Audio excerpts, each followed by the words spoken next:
हार्दिक शुभकामनाएं। माँ लक्ष्मी जी का साक्षात वास आप सभी के घर में बना रहे। हर साल कार्तिक अमावस्या के दिन लक्ष्मी पूजन का महापर्व दीपावली मनाया जाता है।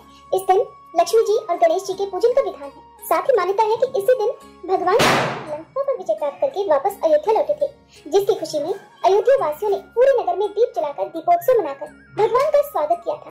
और इसी उपलक्ष्य में हम आज भी हर साल दीपावली का ये जगमग करता हुआ त्योहार मनाते हैं। पहली पौराणिक कथा के अनुसार एक साहूकार था। उसकी बेटी हर दिन पीपल के पेड़ पर जल चढ़ाने जाया करती।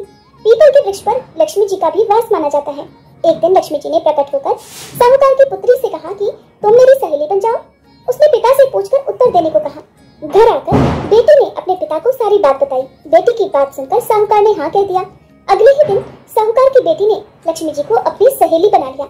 अब दोनों में अच्छी दोस्ती हो गई और सखियों की तरह वे एक दूसरे से बातें करने लगती।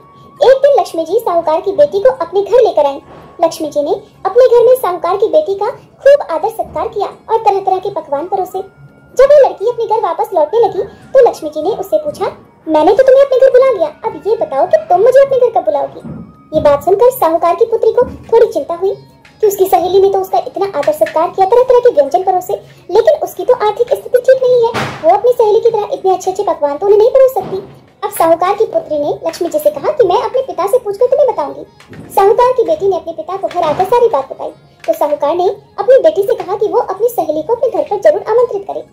साहूकार की बेटी ने आर्थिक स्थिति ठीक न होने के बाद भी अपनी सहेली को अपने घर पर आमंत्रित कर तो दिया, लेकिन उनका स्वागत करने में वो घबरा रही थी, क्योंकि उसके घर में ना तो बिठाने के लिए अच्छी जगह थी, ना ही तरह तरह के पकवान थे जो वो अपनी सहेली को परोस सकती। उधर साहूकार अपनी बेटी की मनोदशा अच्छे से जानता था।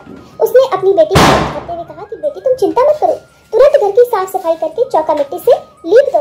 इसके साथ ही 4 बत्ती वाला दिया लक्ष्मी जी के नाम से जलाने के लिए भी साहूकार ने अपनी बेटी से कह दिया। ठीक उसी समय एक चील किसी रानी का नौलखा हार लेकर साहूकार के घर पर गिराकर चली गई। साहूकार की बेटी ने उस हार को बेचकर अब भोजन की तैयारी की।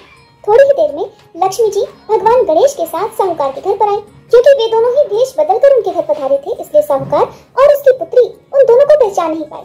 साहूकार ने अपनी पुत्री के साथ मिलकर लक्ष्मी जी और भगवान गणेश की बहुत सेवा की और किसी चीज की कोई कमी नहीं होने दी। उनकी जैसी सामर्थ्य थी उसके अनुसार उन्होंने पकवान बनाकर उन्हें परोसे।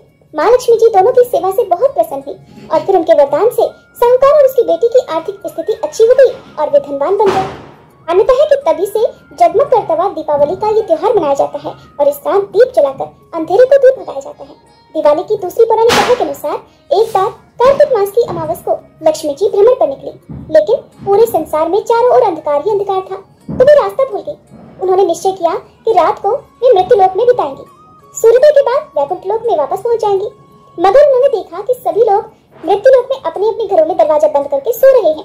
सबके घर में अंधकार था, मगर इसी घने अंधेरे में उन्हें एक द्वार खुला हुआ दिखाई दिया, जिसमें दीपक की एक लौ टिमटिमा रही थी। वे उस प्रकाश की ओर ही चल दी। जहाँ पहुँचने पर उन्होंने एक वृद्ध महिला को चरखा चलाते हुए देखा। रात्रि विश्राम की अनुमति लेकर वह उसी वृद्धा की कुटिया में रुक गई। वृद्धा माँ लक्ष्मी जी को बिस्तर आदि देकर दोबारा काम में लग गई। चरखा चलाते चलाते उन वृद्धा की आंख लग गई। अगले दिन सुबह उठने पर उन्होंने देखा कि उनके घर में जो अतिथि आई थी वो तो जा चुकी है, लेकिन उनकी कुटिया की जगह पर एक शानदार महल खड़ा हो गया था। हर ओर धन धान्य रत्न जेवरात बिखरे हुए थे। तब से कार्तिक अमावस्या की रात को दीप जलाने की परंपरा चली आ रही है और इस रात को लोग द्वार खोलकर लक्ष्मी जी के आगमन की प्रतीक्षा करते हैं।